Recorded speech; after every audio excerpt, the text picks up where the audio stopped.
Stop for a moment and look closely at this woman, forced to her knees by her own husband, scrubbing the floor in the middle of a lavish party while 7 months pregnant. The music still drifts through the air, glasses still clink, and the mocking laughter of her mother-in-law and best friend still stabs at her heart like daggers. But no one knows that in just 6 minutes, her husband's entire family will be in handcuffs, taken away by a man in a military uniform descending from a private jet. You think this is a rescue? No, this is a reckoning. If you believe in karma, stay until the end to witness the most spectacular reversal of fortune. And guess for yourself, is this woman the victim or the mastermind? The grand ballroom of the city's most prestigious 5-star hotel was illuminated tonight by thousands of brilliant crystal chandeliers. The light was as proud and extravagant as the Vanderbilt Corporation itself, which was celebrating its 20th anniversary. The melodious strains of a violin quartet mingled with the scent of premium wine, expensive perfume, and the unmistakable aroma of power. The guests, each clad in designer attire, moved with practiced elegance, exchanging polite smiles and hollow congratulations. The party was a perfect portrait of wealth and success, a pinnacle of achievement for the world to admire. But in a corner of this glittering masterpiece was a discordant detail, an ugly ink blot that people either purposely ignored or, worse, pointed at with contemptuous eyes. Olivia was on her knees. Her knees pressed directly against the cold marble floor, the chill seeping through the thin fabric of her maternity dress and into her very bones. She was 7 months along, her belly round and heavy, making every small movement a struggle. She wore an old dress, its color as faded as her life had become. In her hand, a white cloth moved slowly across a puddle of red wine someone had carelessly spilled. The red of the wine spread out, looking like a thick, throbbing pool of blood.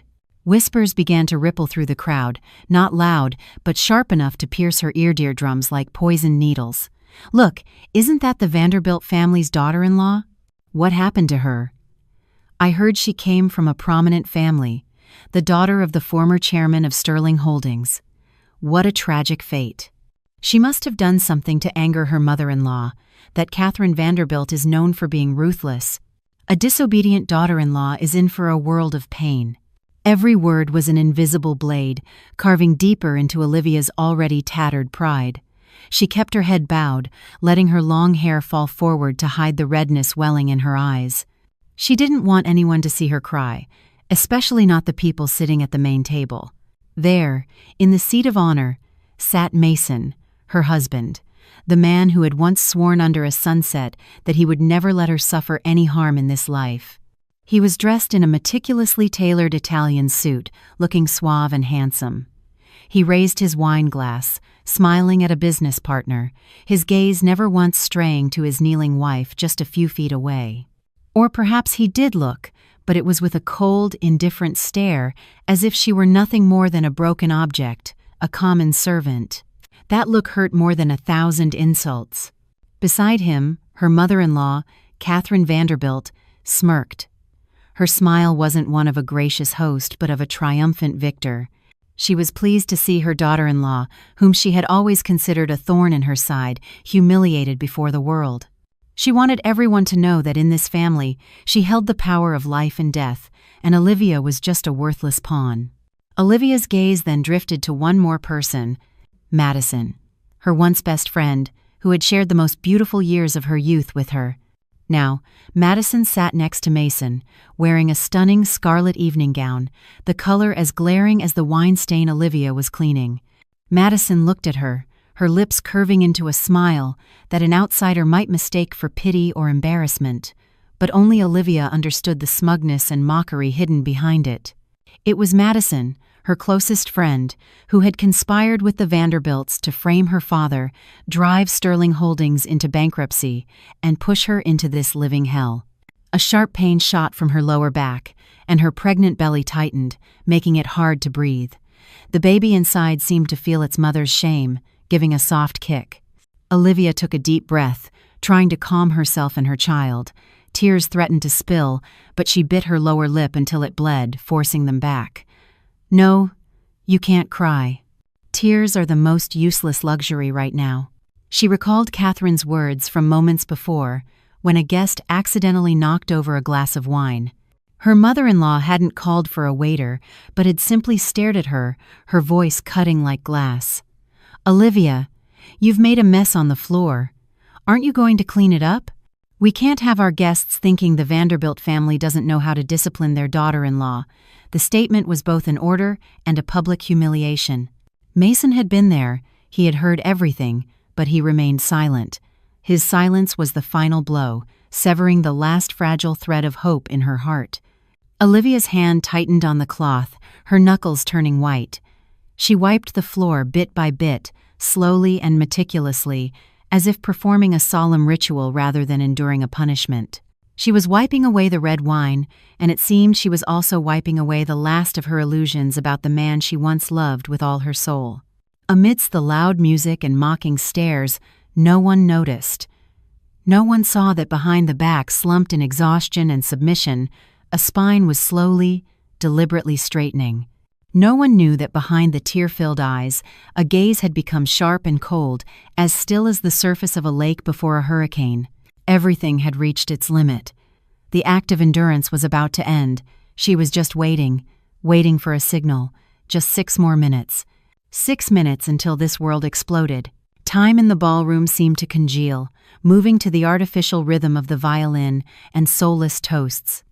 Each second passed as heavily as a tear about to fall. For Olivia, 6 minutes was an eternity of humiliation. But elsewhere, miles away from this gilded sham, 6 minutes was a heart-stopping race against fate. 6 minutes remaining. At the Tactical Operations Center of a military airfield on the outskirts of the city, the atmosphere was the complete opposite. Here, there was only an absolute silence, broken by the steady ping of the radar system and the quiet clatter of keyboards. Everything was bathed in the dim blue glow of monitors displaying flight data, creating a space of solemn, high-stakes pressure. There was no whine, no laughter, only iron discipline and intense focus. Just then, the red phone on the duty officer's desk shrieked, its piercing ring shattering the quiet. It was unlike any other phone. It was the signal of a top priority, urgent command. The young officer snapped to attention, instantly picking up the receiver, his back ramrod straight.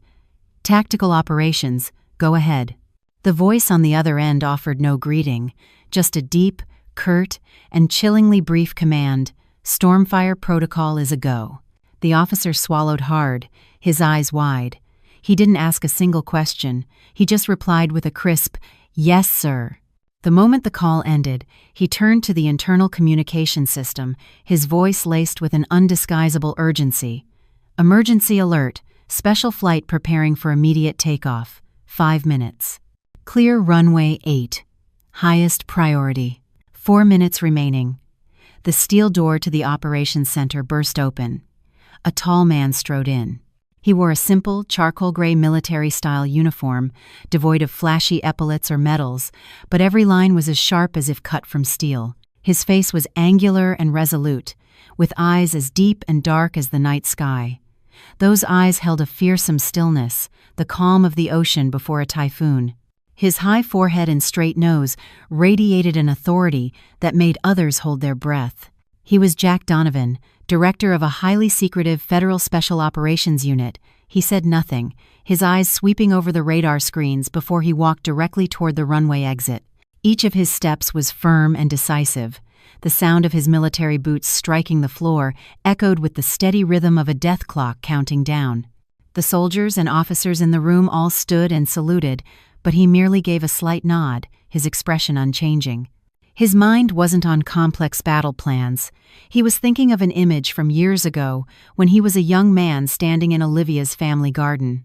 Her brother, his best friend who had since died in the line of duty, had gripped his shoulder and said, "Jack, if anything ever happens to me, you have to look after Olivia for me. She's sensitive, too trusting. Don't let anyone hurt her."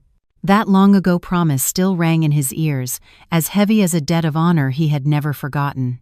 He had stood in the shadows for too long, watching the girl he cared for trust the wrong man, give her heart to a wolf in sheep's clothing. watching her family fall apart, watching her be dragged into a mire of despair. He had waited for the day she would see the truth for herself, stand up, and finally send the call for help. And that day had finally come. 2 minutes remaining. The sleek black Gulfstream jet was waiting on the tarmac. The ramp was down, its jet engines beginning to roar, creating a blast of hot air that whipped at everything nearby. Jack Donovan boarded without hesitation. The co-pilot stood waiting at the door, saluting him respectfully. "Director, we are ready." Jack entered the cockpit and sat in the co-pilot's seat. He put on the communication headset. Through the cockpit window, he could see the city lights twinkling in the distance, a dazzling constellation of brilliance that concealed countless dark corners. Somewhere in that light, a woman was enduring the ultimate humiliation. "Take off," he commanded, his voice devoid of emotion. 0 minutes remaining. The jet let out a final, deafening roar, hurtled down the runway, and lifted off the ground, soaring straight into the pitch-black night. It was like a steel arrow, carrying 3 years of suppressed fury, tearing through the quiet sky. Through his headset, the voice of the ground team leader crackled. "Director, all units are in position. We have the Vanderbilt Grand Hotel surrounded, awaiting your command." Jack looked down at the city below, where the Vanderbilt family's party was still celebrating in blissful ignorance. He slowly clenched his hand into a fist, his dark eyes flashing with a cold light. He brought the microphone to his lips and spoke a single sentence, a sentence that would bring an end to a criminal empire. "Arrest them all. Leave no one." 6 minutes. For the revelers in the ballroom, it was merely the short interval between two toasts, but for Olivia, it was the longest 6 minutes of her life. And for Jack Donovan, it was 6 minutes to fulfill a promise, 6 minutes to change a life, to topple a dynasty, and to bring justice for every tear that had been shed. The real storm had begun. To understand the terrifying calm of the woman kneeling on the floor, to comprehend the cold command of the director, one must turn back the clock 3 years, to a time when Olivia's world was still a clear, cloudless blue. 3 years ago, Olivia Sterling was a princess in every sense of the word. She was the only daughter of William Sterling, the celebrated chairman of Sterling Holdings, a business empire built from scratch with a lifetime of dedication. Raised in luxury, surrounded by the boundless love of her father and brilliant older brother, Olivia was like a perfect rose blooming in a glasshouse, beautiful, pure, and untouched by the dust of the world. Her life was a series of elegant tea parties, study abroad trips in Europe, and a dazzling future meticulously planned by her father and brother. Her world only truly changed when she met Mason Vanderbilt. At the time, Mason was her father's most capable assistant. He didn't come from a powerful family. He was just a young man from a small town who came to the city with ambition and intelligence. But it was his sincere demeanor, his sharp intellect, and his drive that captivated Olivia. He was completely different from the shallow trust fund babies who surrounded her. Mason could talk to her for hours about classic literature, listen patiently as she played an unfinished piece on the piano, or simply bring her a warm cup of ginger tea when she studied late into the night. Their love felt as natural as breathing. Mason always appeared exactly when she needed him, with a gentle gaze and a steady shoulder to lean on. He told her about the wheat fields back home, his mother's humble cottage, and his dream of building a small, cozy family. He painted a picture of a simple future, free from the calculations of the business world, filled only with sincere love. For a girl so accustomed to extravagance, Mason's simplicity was like a refreshing stream. She fell in love, passionately and blindly. She believed Mason was her destiny, the peaceful harbor she had always been searching for. Her father and brother were hesitant at first. They were old foxes in the corporate world, having seen too much of human nature. They felt something was off about this seemingly perfect future son-in-law. But seeing their beloved Olivia so happy, seeing the determination in her eyes, they relented. William Sterling set only one condition. Mason had to be groomed to eventually take over Sterling Holdings. Mason gladly accepted, even expressing his gratitude. Their wedding was a grand affair, celebrated by all. Olivia, in her pristine white gown, thought she was the happiest woman in the world. She had no idea that the bridal veil hiding her face was also a curtain shielding her from a brutal truth. That curtain was ripped away the day her father died suddenly from a heart attack. William Sterling's death was a devastating shock. While Olivia was lost in grief, Mason, as the son-in-law and the man her father trusted most, stepped up to manage everything. He and his mother, Catherine Vanderbilt, quickly took control of the corporation's operations.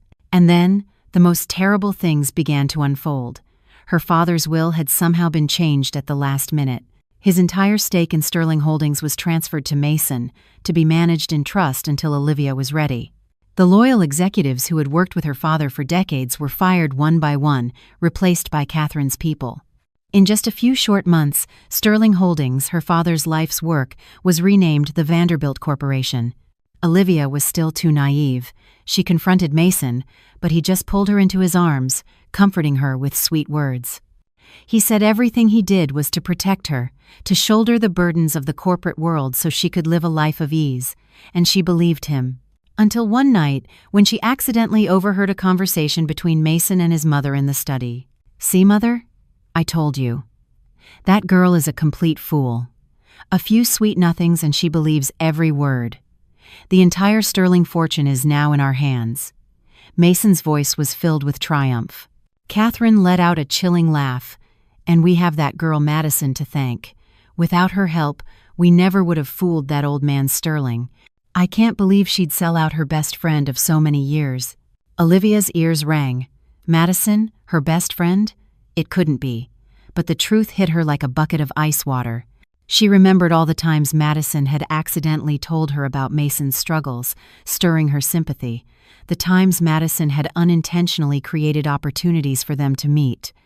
It was all a meticulously staged play.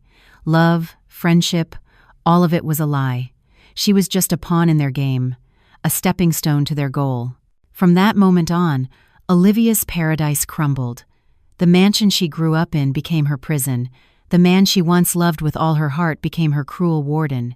The kind mother-in-law ripped off her mask to reveal a wicked witch.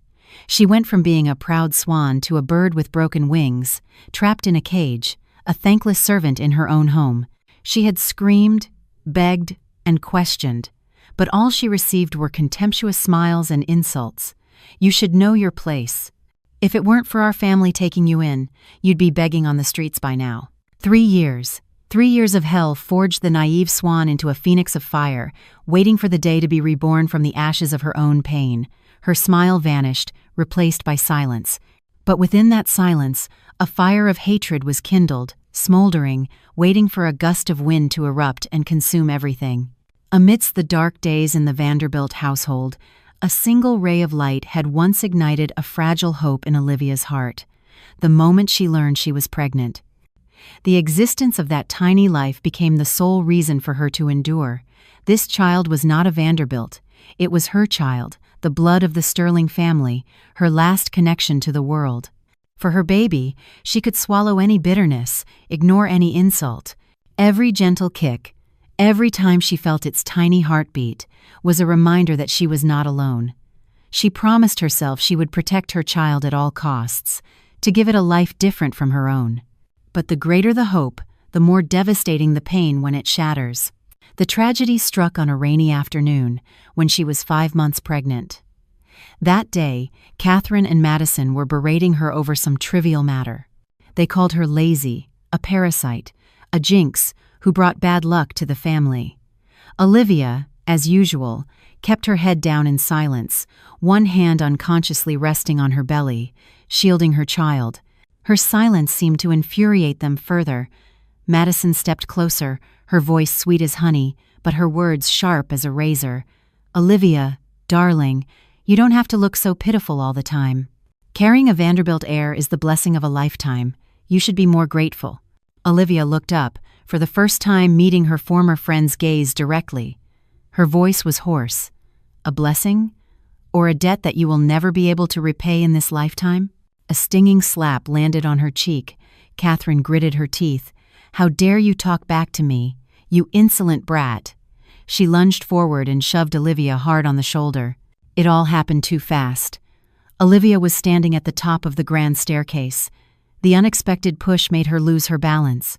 She only had time to let out a terrified cry, her eyes wide with horror as her body tumbled forward.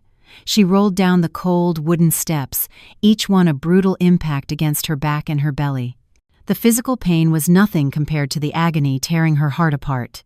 In the moment she was falling, she wasn't thinking of herself. She frantically wrapped her arms around her stomach, trying to shield her unborn child. "My baby! My baby!" she screamed in despair. And then she felt a warm liquid flowing from between her legs. The pristine white marble floor was now stained with a deep, shocking, and tragic crimson. In the hospital, the cold, antiseptic smell filled her nostrils. Olivia woke up in a stark white bed, the first sensation a horrifying emptiness in her abdomen. Panicked, she reached down, but there was nothing there. The round belly was gone.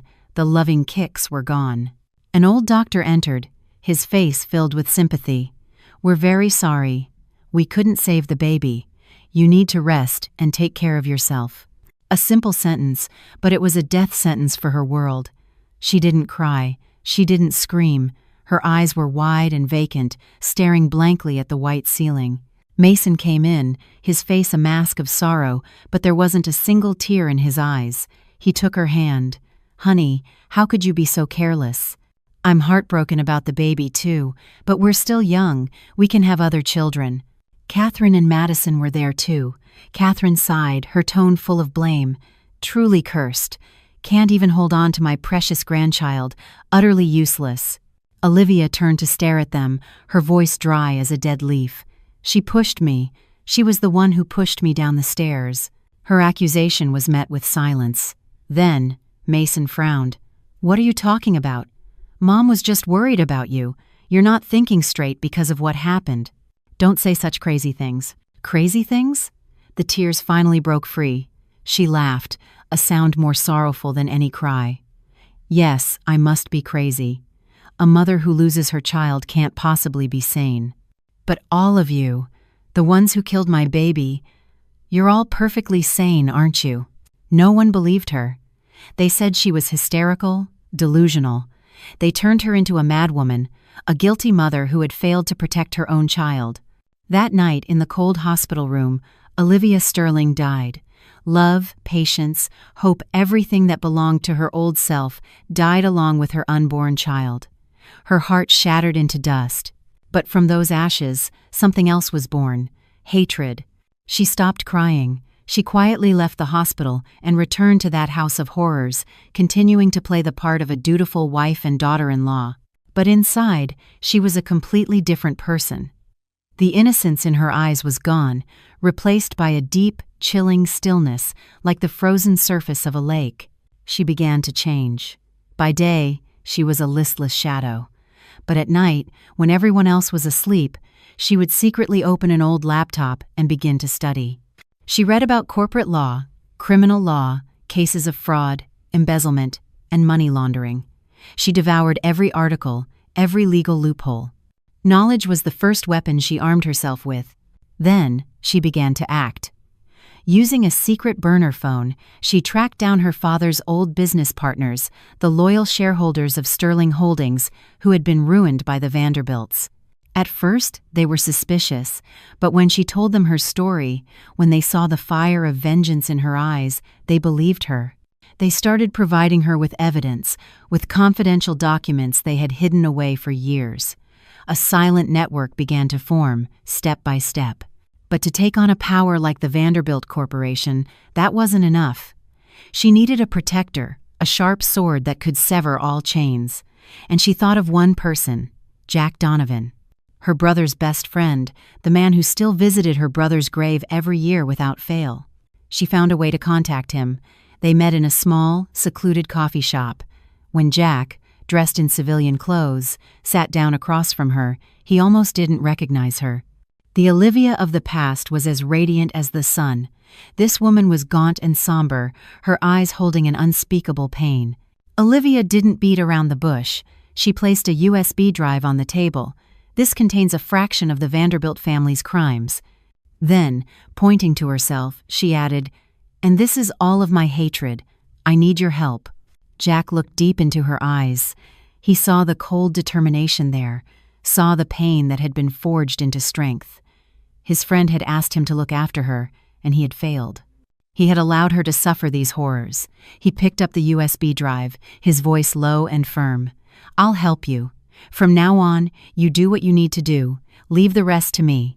His promise became her only anchor, the torch that would guide her through the darkness of a long and ruthless plan for revenge. After meeting with Jack, Olivia returned to the Vanderbilt mansion, no longer a desperate prisoner. She became an actress, a brilliant one, playing the final role of her life, a pitiful, broken woman. She retreated into herself, becoming more sullen and submissive than ever. She was like an old rag doll tossed into a corner, to be kicked and trampled at will.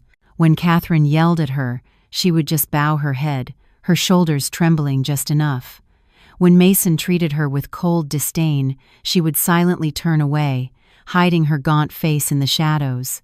When Madison visited, flaunting the expensive gifts Mason had bought her, she would offer only a faint, empty smile. Her complete submission placated them, erasing any suspicion. In their eyes, Olivia was truly broken. She was just a shadow, a pathetic decoration in their house, her existence serving only to make their victory seem more absolute. They didn't know that this listless shadow was a pair of silent eyes and ears, recording their every crime.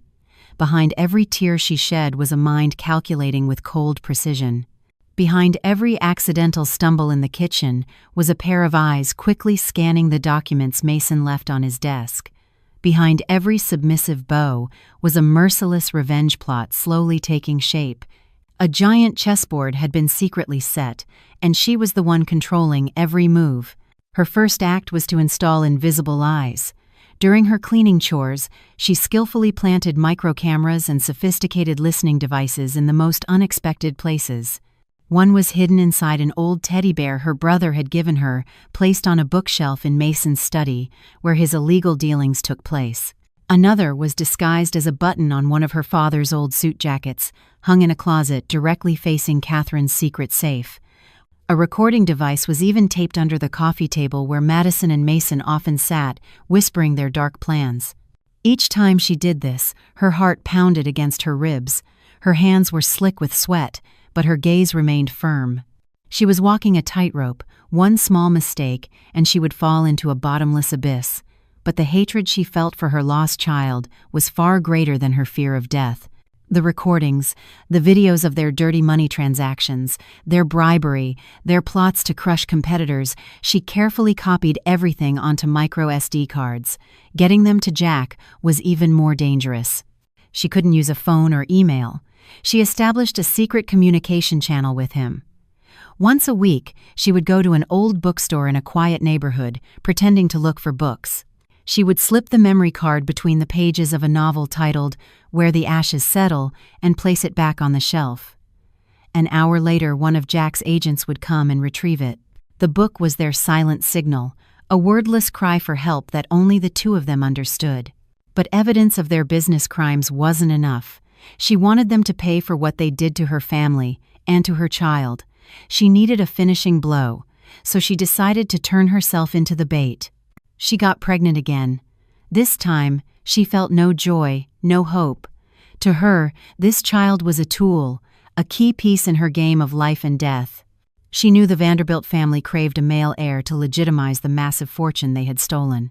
The existence of this baby would temporarily elevate her status in the house, but it would also make her the target of new schemes.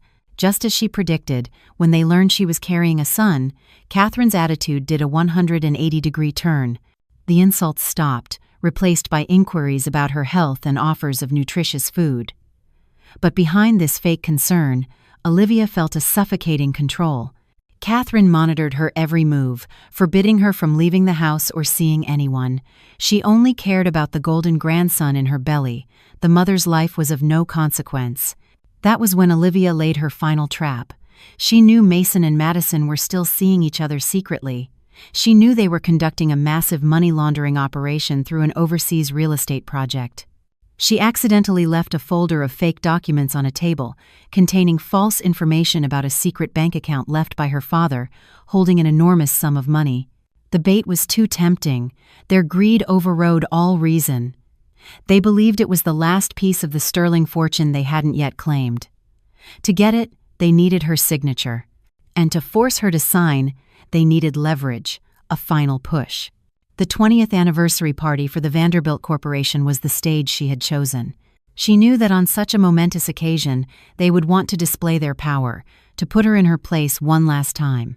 She intentionally wore an old dress, acted clumsy, and spilled the wine right in front of their most important guests. Everything unfolded exactly according to her script. Catherine's rage, Mason's indifference, Madison's mocking smile, and the command to kneel and scrub the floor, it was all part of her plan. She needed this humiliation. She needed everyone to witness their cruelty, so that when they fell, no one would feel an ounce of pity. As her knees touched the cold marble, Olivia felt no pain. Instead, a strange sense of peace washed over her. The chessboard had reached checkmate. All the pieces were in position. She had played her part. The rest she would leave to the storm gathering in the sky. She glanced at the clock on the wall. The second hand was ticking steadily. Just 6 more minutes. 6 minutes for a perfect tragedy to reach its conclusion. 6 minutes. It was only as long as a violin sonata, just enough time for another celebratory toast. In the opulent ballroom, no one noticed that 6 minutes had passed. Catherine Vanderbilt was still smiling triumphantly, accepting compliments from the other society wives. Mason was still busy networking, discussing deals with important partners. Madison was still draped over his arm, occasionally shooting a contemptuous glance toward Olivia. The party was at its peak. Only Olivia, the woman kneeling on the cold stone floor, felt every single second tick by. She no longer heard the music, no longer saw the stairs. In her mind, there was only the final countdown of fate. 5, 4, 3, 2, 1. Time's up. The instant the second hand on the grand lobby clock swept past the 12, a strange sound echoed from the distance. It wasn't thunder. The sound was a deep, powerful roar that grew louder by the second, as if a colossal beast of steel was tearing through the night sky, hurtling toward the hotel. Guests began to pause their conversations, looking around in confusion. The violin music faltered. "What is that sound?" someone asked. "It sounds like a plane." "Impossible," another replied. "This is the city center. There are no airports nearby. It must be a helicopter." But the sound wasn't that of a helicopter. It was deeper, more powerful. It was the sound of a military jet's engines descending at an unnervingly low altitude. And then, the piercing wail of sirens erupted, shattering the party's sophisticated atmosphere. The sirens of police cars, not one, but a whole convoy screaming from every road leading to the hotel. The music died completely. Wine glasses froze mid-air. Smiles hardened on lips. The main doors of the ballroom were thrown open with brutal force. A team of tactical police officers in full black gear, armed and ready, stormed in like a flood. They moved with swift professional precision, their eyes sharp, quickly sealing off all exits. The entire grand ballroom fell into a dead silence, the only sound the rhythmic, heavy thud of combat boots on the marble floor. Panic began to ripple through the guests.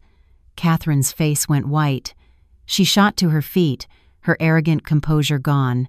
She tried to regain control, shouting, "What is the meaning of this? Who let you in here? Do you have any idea where you are?" But no one answered her. From the doorway, a man walked in calmly. He wasn't rushing, nor was he carrying a weapon. He wore a simple, charcoal-gray uniform, but the aura of authority radiating from him silenced the entire room of several hundred people. His tall frame was as solid as a mountain, his face as cold as ice, especially his eyes. Those eyes were deep and still, sweeping over the terrified crowd without lingering on anyone, as if all the powerful figures here were nothing but invisible specks of dust. Mason's blood ran cold. He recognized the man. It was Jack Donovan, but not the Jack Donovan in tailored business suits he sometimes saw at meetings. This was Director Donovan, in uniform. A lethal authority emanated from him, an absolute power that permitted no resistance. A knot of dread tightened in Mason's stomach. Director Donovan's gaze finally came to a stop. It didn't land on the trembling Catherine or the panicked Mason. It settled on the woman kneeling in the middle of the ballroom. Olivia. She was still kneeling, but her back was straight, her head held high. The moment she saw him walk in, she knew the play was over. She had won. A single tear rolled down her cheek, but this time it was not a tear of humiliation, it was a tear of liberation. Jack began to walk toward her. His steps were slow and deliberate. The crowd parted automatically, creating a path for him. He walked through the opulence, through the fear. His only focus was the small woman being trampled by the world. He stopped directly in front of her.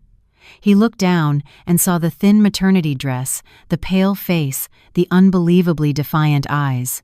He saw her hands, her slender fingers clutching the cleaning rag, clenched so tightly that her knuckles were white and the back of her hand was bleeding where her nails had dug into her own skin. He said nothing. He silently took off his own thick military jacket. It was a slow, formal gesture. Then he bent down and draped it over her trembling, slender shoulders. The jacket was huge, enveloping her small frame, hiding the old dress, the pregnant belly, and all the shame she had been forced to endure. The warmth from the jacket carried the scent of wind and sun, a scent of absolute safety. Only then did he speak. His voice wasn't loud, but in the ballroom's absolute silence, it rang out as clear and sharp as a verdict. From this moment on, no one is allowed to harm her. The words struck the Vanderbilt family like a bolt of lightning. Catherine staggered and collapsed into a chair, her eyes wide and vacant. Mason, in a state of sheer panic, stammered, Director Donovan, there must be some misunderstanding. This is my wife." Jack didn't even bother to look at him. He simply gave a signal. A subordinate officer stepped forward, opened a file, and read aloud in a flat, emotionless voice. By order of a federal warrant issued by the U.S. Attorney's Office, Catherine Vanderbilt and Mason Vanderbilt, you are under arrest for the crimes of financial market manipulation, money laundering, organized bribery, and assault with intent to cause bodily harm. All assets will be seized. Each charge read aloud was like a sledgehammer blow, shattering the illustrious Vanderbilt empire. The cold steel of handcuffs snapped onto Catherine's wrists, then Mason's, right in the middle of their 20th anniversary celebration. The irony was absolute. A dynasty built on crime had crumbled at the very height of its glory. Amidst the chaos, only one spot remained calm. Olivia sat there, wrapped in Jack Donovan's jacket. The storm had come, and it had passed. Her sky was finally clear again. The city didn't sleep that night. The shocking arrests at the Vanderbilt Grand Hotel spread like wildfire. The next morning, every major newspaper and news site ran the same massive, bold headline, "Vanderbilt Empire Crumbles. Entire family arrested in sweeping federal probe of financial crimes." Hastily snapped photos from the night before flooded the media. An image of Catherine, her face ashen as she was led away in handcuffs. A picture of a frantic Mason, his head bowed to avoid the cameras. But the most prominent image was of a small, pregnant woman being shielded by a tall military officer, his jacket draped over her as he guided her through the police cordon. No one knew her identity. They simply called her the mysterious woman at the eye of the storm. The city was in shock. The business world was in an uproar. Those who had once flattered and fawned over the Vanderbilts now either fell silent or scrambled to distance themselves. An empire that seemed invincible had vanished into thin air overnight. But Olivia no longer heard or saw the chaos outside.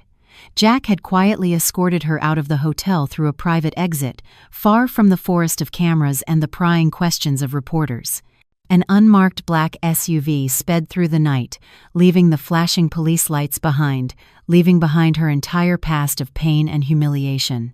The car didn't head toward the bustling city center, but turned onto a quiet road that wound along a serene lake. They stopped at a small, elegant house hidden behind a row of blooming magnolia trees. This place was the antithesis of the cold luxury of the Vanderbilt mansion. It exuded a quiet, peaceful warmth, with soft yellow light glowing from the windows.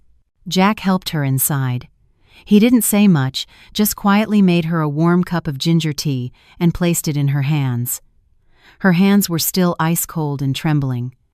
His military jacket was still on her shoulders, heavy but carrying a strange warmth. Olivia sat on a soft sofa, her eyes gazing vacantly out the window at the lake. The night water was as smooth as a mirror, reflecting the silver moon and distant stars. It was so quiet. After 3 years of living in hell, the silence felt alien, almost unreal. She had grown accustomed to the shouting, the contemptuous sighs, the suffocating tension. Now that it was all gone, she felt empty. A vast, cold void in her chest. She had gotten her revenge. The wicked had been punished. Justice had been served. But why? Why didn't she feel happy? Why didn't she feel triumphant? She just felt tired. An exhaustion so profound it seeped into every muscle, every cell, as if all the strength she had mustered for the past 3 years had been drained in a single night. Jack sat down beside her, keeping a respectful distance. He simply watched her. He saw the utter depletion in her eyes, saw the last of her fortitude beginning to crumble. He broke the silence, his voice deep and warm. "Are you cold?" It was a simple question, a question about physical comfort, but it was like a key that unlocked the floodgates of emotion she had worked so hard to build. Olivia's shoulders began to shake uncontrollably. She bowed her head, trying to hold it in, but she couldn't anymore. A choked sob escaped her throat, then another, and then she broke down completely. She wept as she had never been allowed to weep before. These were not the tears of humiliation and rage she had been forced to swallow for 3 years. These were the tears of a complete and total release. She cried for her father, for her late brother. She cried for her first child, who never got to see the light of day. She cried for herself, for the years of her youth buried in deceit and suffering. Her sobs were at first suppressed, then they erupted, raw and painful, like the cries of a wounded animal. She collapsed against Jack's chest, her hands clutching the fabric of his uniform like a drowning person clinging to a life raft. Her tears soaked his shirt, hot and salty. Jack said nothing. He just gently wrapped his arms around her thin, trembling back. He let her cry, let her pour out all the pain and burdens that had weighed on her heart for so long. His embrace was steady and warm, like a fortress wall, shielding her from the entire world. She cried for a long, long time, until she had no strength left, until her tears ran dry, leaving only ragged, broken sobs. When her body finally went limp in his arms, he gently stroked her hair, his voice low and filled with sorrow. "It's all over now.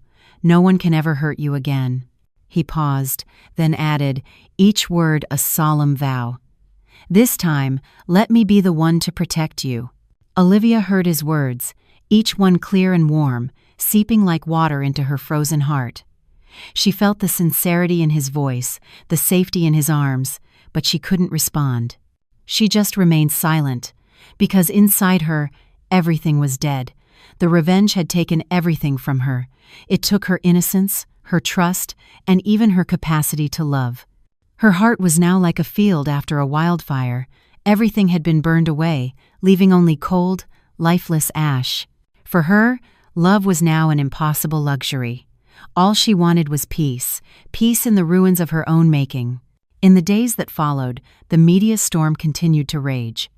The public dissected every detail of the Vanderbilt case, with countless theories and sensational stories circulating. In all of them, director Jack Donovan emerged as the silent hero, a modern-day knight who, with his brilliance and sharp acumen, had single-handedly exposed and dismantled a criminal empire. He became a symbol of justice, a steadfast guardian of the nation's integrity. No one mentioned Olivia's role. To the public, she was a pitiful victim, an abused wife who was fortunately rescued at the last minute. Her name was sometimes mentioned with sympathy but was quickly forgotten, overshadowed by the dazzling halo of the hero, Jack Donovan. The world outside was noisy, but inside the small house by the lake, time moved at a different pace. After that one night of release, Olivia didn't cry again. She became unnaturally calm. She ate when the housekeeper brought her food, took her medicine when Jack reminded her, and spent most of her time sitting by the window, watching the waveless surface of the lake. She was like a beautiful porcelain doll that had lost its soul. Her movements were mechanical, her deep eyes empty, reflecting nothing. Jack understood that the storm inside her had not yet passed. The shock and exhaustion from a 3-year-long revenge plot couldn't be healed overnight. He didn't press her, didn't force her to talk or smile. He just stayed by her side, quietly. Every morning, he would place a fresh pot of chamomile tea on the small table beside her chair. Every evening, he would drape a soft blanket over her shoulders as the night dew began to fall.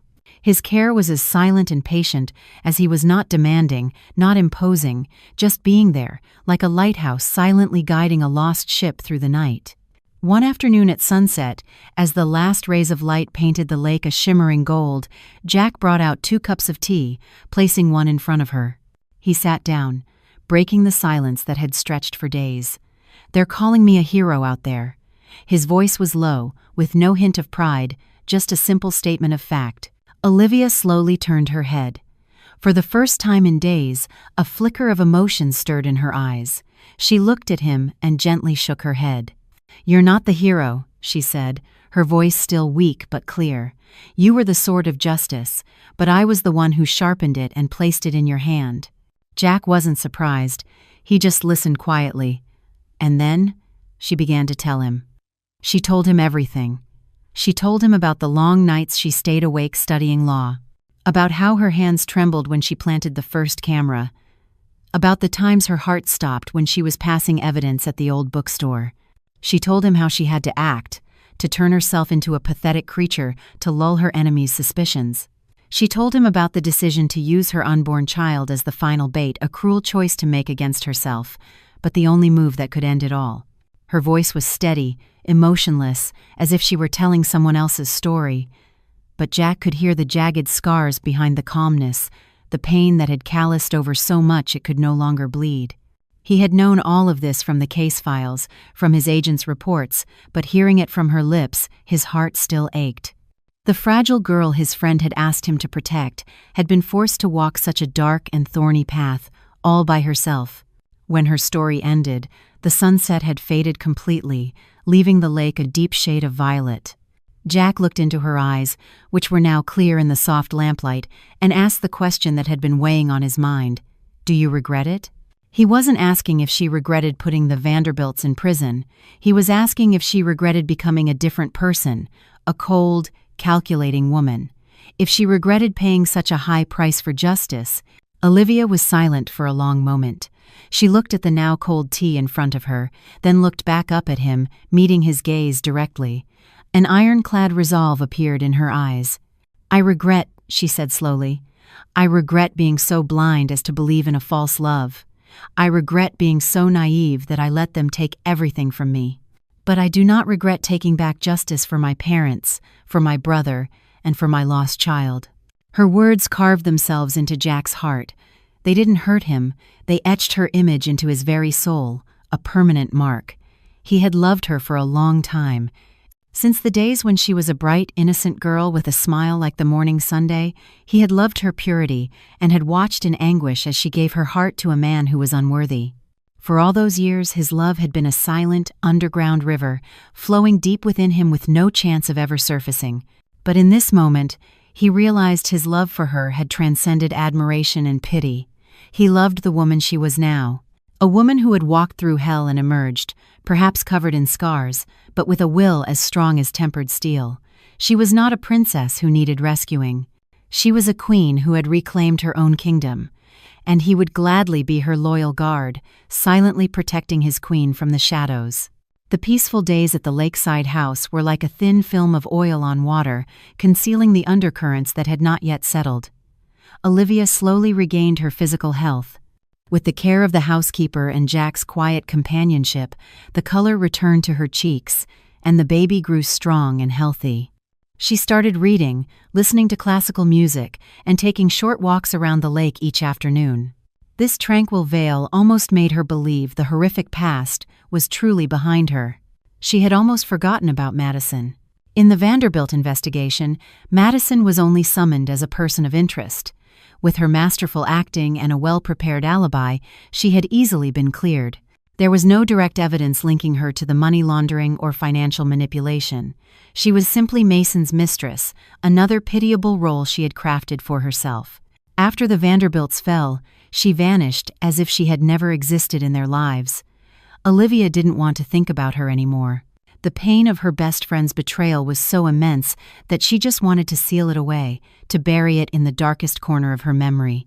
Until one day, Jack came home with a file in his hand and a complicated expression on his face. He sat across from her and placed a photo on the table. It was a diagram of the old security system from the Vanderbilt mansion. While re-examining the house, "My tech team found something," Jack said, his voice low. "The camera system you installed was new, but there was an older system installed right after your father passed away, and that system was deliberately disabled." Olivia's heart clenched. She remembered. She remembered the day she lost her first baby. When she insisted she was pushed, they told her the camera on the stairs was broken at that exact moment. A coincidence so cruel that, in her despair, she hadn't had the strength to question it. Jack continued, "We managed to recover some data from the wiped hard drive, and we found a video clip, recorded just 10 minutes before you fell." He pushed a tablet toward her, his fingers trembling slightly. He knew that when she watched this, the scar she had tried so hard to heal would be ripped open once more. Olivia took a deep breath, her hand instinctively going to her belly. Then she pressed play. The screen lit up with the familiar image of the top of the grand staircase. There was no sound, only video. Madison appeared in the frame, moving stealthily. In her hand was a small bottle. She poured a clear, slippery liquid onto the top step. Then, she carefully wiped away any traces and quickly left. A few minutes later, the video showed Olivia and Catherine arguing. And then, the fateful push. So that was it. Catherine had only been the final instrument, acting in a fit of rage. But the one who had truly set the trap, the mastermind who had murdered her child, was Madison, her best friend. The person who had been by her side, comforting her through her darkest days. Olivia didn't scream. She didn't cry. She just sat there, motionless, her eyes glued to the screen. A bone-deep chill ran down her spine.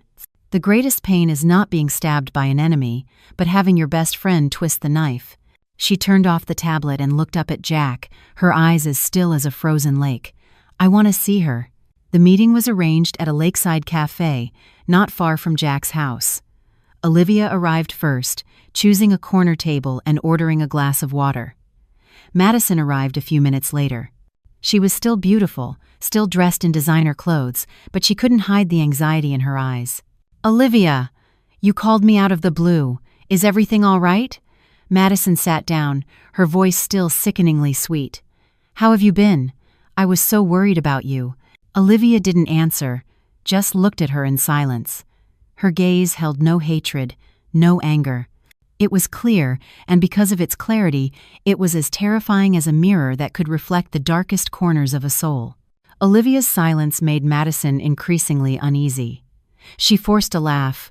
"Why aren't you saying anything? I had no idea they were those kinds of people."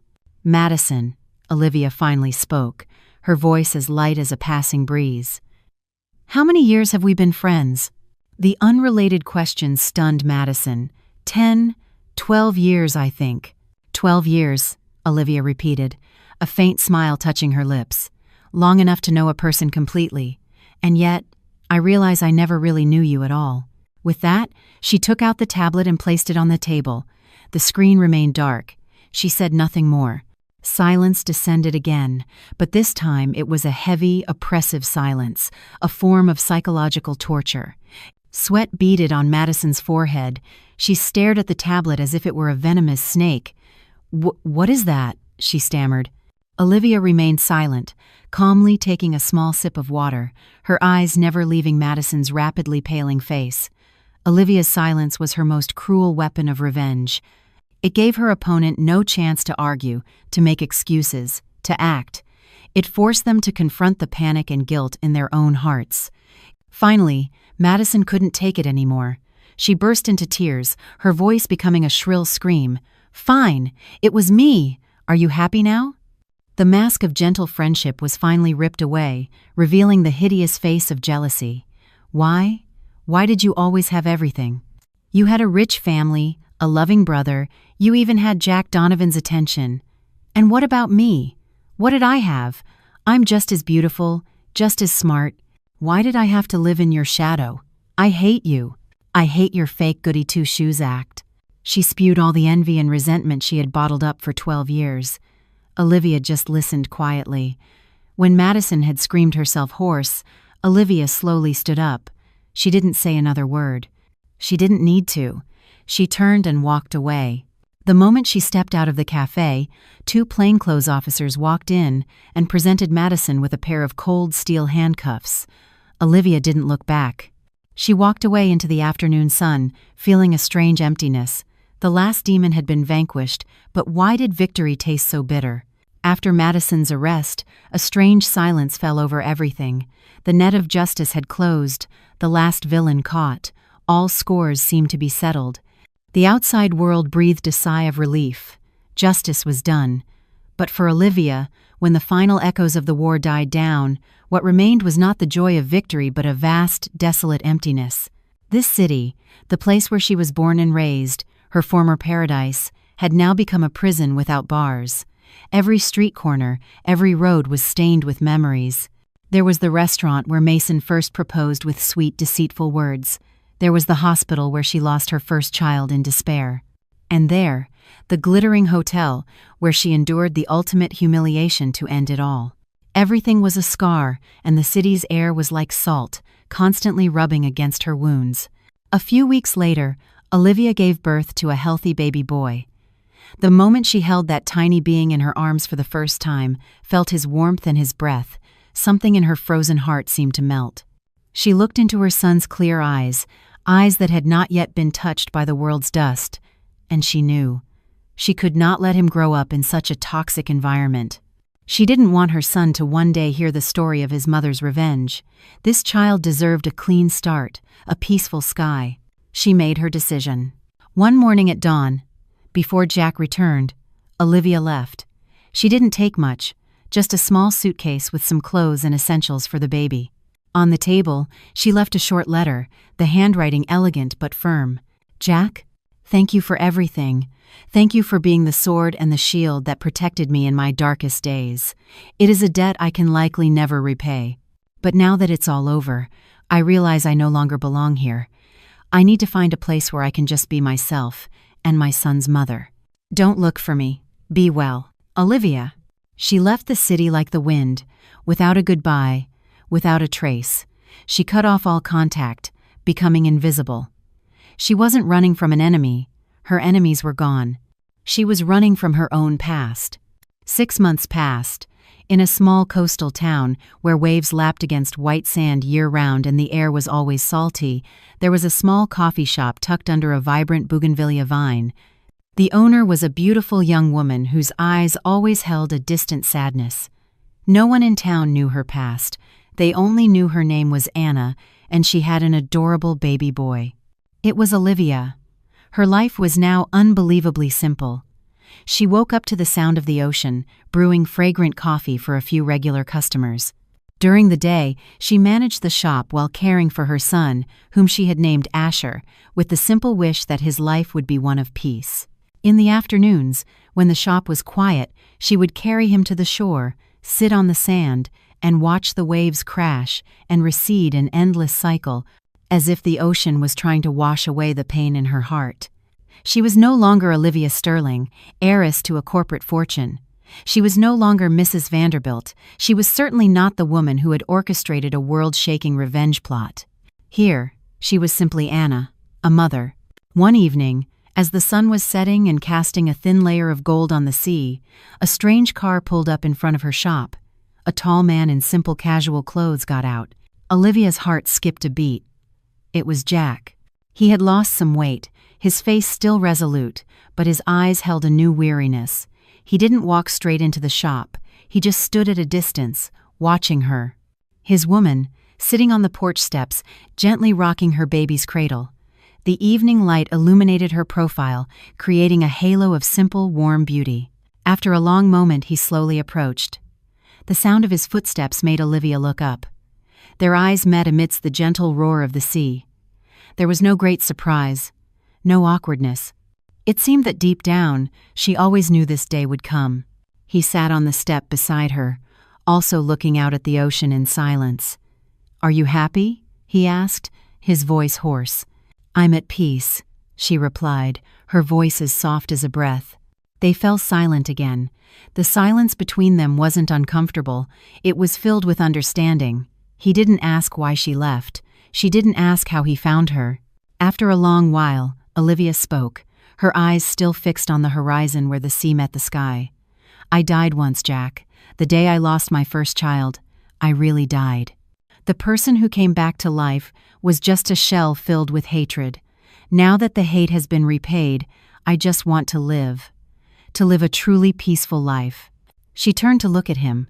Her eyes no longer held the cold sharpness of the past, nor the emptiness of the days that followed.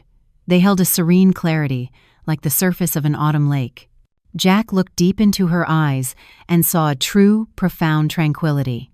He nodded slowly, a rare, gentle smile touching his lips. He replied, his voice deep and full of respect, "Peace is its own kind of courage," because he understood. For someone who has walked through a hurricane, choosing peace, choosing to let go of the past and start anew, requires a courage even greater than confronting an enemy. With that, he stood up. "I should go. Take care of yourself." He didn't stay. He didn't demand anything. He didn't cling. He came only to make sure she was truly okay. And having seen her at peace, he left as quietly as he had come, giving back to her the sky she had spent her youth to reclaim. Olivia sat there, watching his strong back disappear down the small road. A single tear rolled down her cheek, but this time it wasn't salty with bitterness. It was warm with the taste of freedom. 1 year later. It wasn't a secret storm, but a full-blown earthquake that shook the entire financial world. The news exploded across every media platform, dominating the most prestigious business and society pages. The headline was printed in bold, unmistakable letters. Sterling Holdings officially relaunches under founder Olivia Sterling. The name Olivia Sterling was on everyone's lips again, but this time, it wasn't accompanied by words like pitiful victim or mysterious woman. It was paired with titles like founder, chairwoman, and the ultimate comeback. The inauguration of the new Sterling Holdings headquarters was a grand event. It wasn't the gaudy opulence of the old Vanderbilt party, but a space of chic, sophisticated elegance filled with vibrant energy. Light flooded the building, reflecting off glass walls in a statement of transparency and new beginnings. And at the center of it all stood Olivia. She stood at the podium before hundreds of cameras and the admiring gazes of her guests. She wasn't wearing a lavish evening gown. She wore a perfectly tailored white pantsuit, simple, yet radiating an extraordinary power and grace. Her long hair was pulled back in a neat bun, revealing a high forehead and elegant neck. Her makeup was subtle, enough to hide the exhaustion of rebuilding an empire, but not the determination in her eyes. She stood there and smiled. A gentle, serene smile, without a trace of hatred or triumph. It was the smile of someone who had truly found peace in the eye of the storm. In a quiet corner of the crowd, Jack Donovan stood silently. He wore a simple suit, blending in with the other guests, drawing no attention to himself. He didn't want his own spotlight to dim the star of the day. He just wanted to be there to witness this moment. He looked at her, the woman standing at the pinnacle of success, and another image flashed in his mind. The image from over a year ago.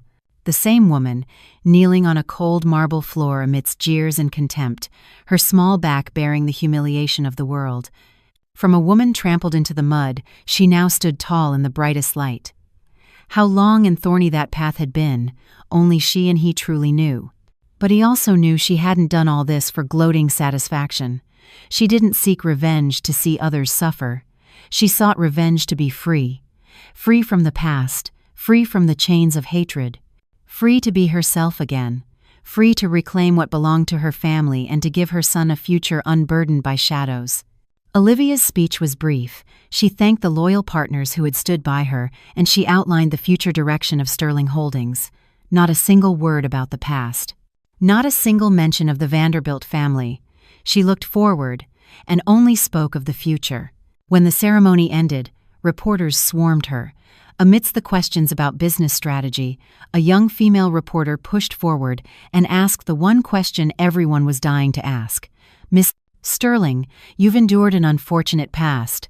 Now that you are standing here, is there anything you'd like to say to the people who hurt you? The room fell silent. All eyes were on her. They were waiting for a bitter remark, a sarcastic jab, or at least a single tear to make the story more dramatic. But Olivia just smiled softly, a smile that seemed to shine even brighter under the camera flashes. She looked directly into the lens, her voice clear and resonant. "I thank them," she said, "because they were the ones who taught me how to stand up in the dark." It was an answer no one expected, an act of grace from the height of power, a statement of absolute freedom of the soul. The room was stunned for a moment, then erupted in thunderous, sustained applause. The camera flashes illuminated her eyes. They no longer held the innocence of the past, nor the emptiness of her days of despair.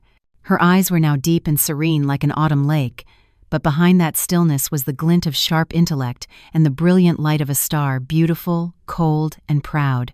Like the woman herself, a rose that the world had tried to crush underfoot, that was thought to have been ground into dust. But no. From the darkest mud, that rose had pushed its way up, reborn, to bloom once more brilliant and defiant against the night. And so, Olivia's journey concludes. This is not just a story of revenge, but a hymn to the power of self-respect and the value of peace. From a rose crushed into despair, she used her own intellect and resilience to rise from the ashes. The final victory was not when her enemies were punished, but when she chose to live a life of freedom, no longer bound by hatred. We all have a hidden strength within us, and this story is proof that even if you are pushed into the deepest abyss, you can always grow your own wings.